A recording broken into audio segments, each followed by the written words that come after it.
بسم اللہ الرحمن الرحیم۔ السلام علیکم دوستو، میں ہوں شاہد پٹھان، آپ دیکھ رہے ہیں نور حدیث۔ ہدہد کسے کہتے ہیں؟ یہ پرندہ پانی کیسے تلاش کر سکتا ہے؟ قرآن مجید میں اللہ رب العزت نے ہدہد کا ذکر کیسے فرمایا اور اس پرندے کا اللہ کے پیغمبر حضرت سلیمان علیہ السلام سے کیا تعلق تھا؟ ہدہد کے سر کے بال آسمان کی طرف کیوں اٹھے ہوتے ہیں؟ ہدہد درخت کیوں کاٹتا ہے؟ اور کیا ہدہد پالنا اسلام میں جائز ہے؟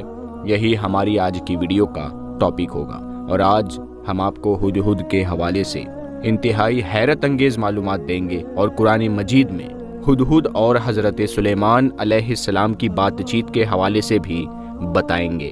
تو چلیے اس دلچسپ سفر کا آغاز کرتے ہیں۔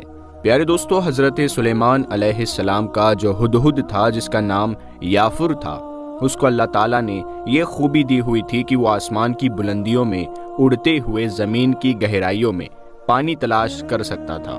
ہدہد نے حضرت سلیمان علیہ السلام کی بارگاہ میں یہ عرض کی، اے پیغمبر خدا، آپ مجھے اپنے لشکر کے ساتھ لے کر چلے تاکہ پانی کی ضرورت پڑے تو میں بتا سکوں۔ حضرت سلیمان علیہ السلام نے ہدہد کی اس خاصیت کی بہت تعریف کی اور اسے اجازت عطا ہوئی۔ حضرت سلیمان علیہ السلام اور ہدہد کی بات چیت کا ذکر اس طرح ہے۔ ایک مرتبہ سلیمان علیہ السلام اپنے دربار میں پوری شان و شوکت کے ساتھ تخت پر بیٹھے ہوئے تھے۔ انسان، جنات، حیوانات کے نمائندے بھی موجود تھے، لیکن پرندوں میں ہدہد موجود نہ تھا۔ تو فرمایا گیا کہ کیا بات ہے کہ میں ہدہد کو موجود نہیں پاتا؟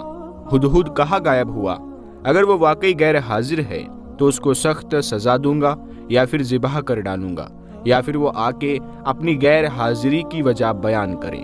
حضرت سلیمان علیہ السلام غصے میں تھے کہ ہدہد حاضر ہو گیا، اور حضرت سلیمان علیہ السلام کے سوال پر کہنے لگا کہ میں ایک خاص خبر لایا ہوں جسے آپ نہیں جانتے۔ وہ یہ ہے کہ سبا کے ملک پر ایک ملکہ حکومت کرتی ہے۔ اللہ نے اس کو سب کچھ دے رکھا ہے اور اس کا تخت عظیم الشان ہے۔ ملکہ اور اس کی قوم سورج کی پوجا کرتے ہیں۔ وہ ایک اللہ رب العزت کی عبادت نہیں کرتے۔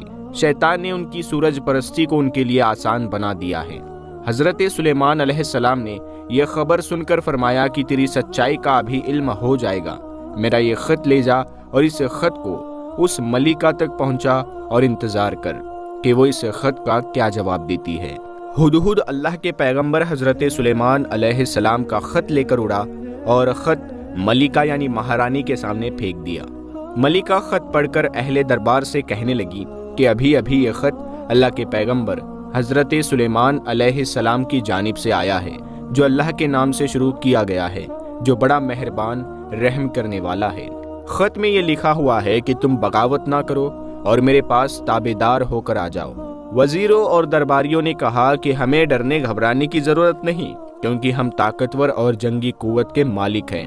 البتہ آخری فیصلہ آپ کے ہاتھ میں ہے، جو آپ کو ٹھیک لگے وہ فیصلہ کیجیے۔ ملکہ سبا نے کہا، بے شک ہم طاقتور ہیں، لیکن سلیمان کے معاملے میں ہمیں جلدی نہیں کرنی۔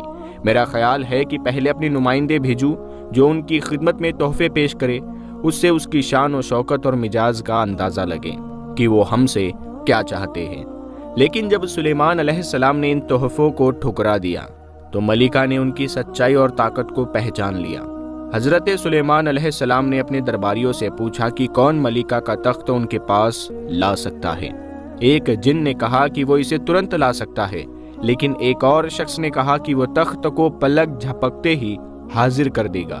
جب ملکہ بلقیس آئی تو اس نے اپنے تخت کو حضرت سلیمان علیہ السلام کے دربار میں دیکھ کر حیرانی جتائی۔ حضرت سلیمان علیہ السلام نے ملکہ بلقیس کو اللہ کی عبادت کی طرف دعوت دی۔ جب اس نے حضرت سلیمان علیہ السلام کی سچائی، ان کے علم اور اللہ کی قدرت کو دیکھا تو اس نے اللہ کے وحدانیت کو اپنا لیا اور اسلام قبول کر لیا۔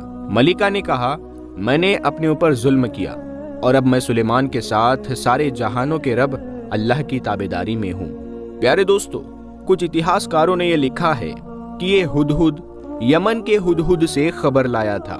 ہدہد سلیمان علیہ السلام کا جو تھا اس کا نام یافر تھا، اور جو یمن کا ہدہد تھا اس کا نام انفیر تھا۔ یعنی حضرت سلیمان علیہ السلام کے ہدہد کی ملاقات وہاں سبا کی وادی میں ایک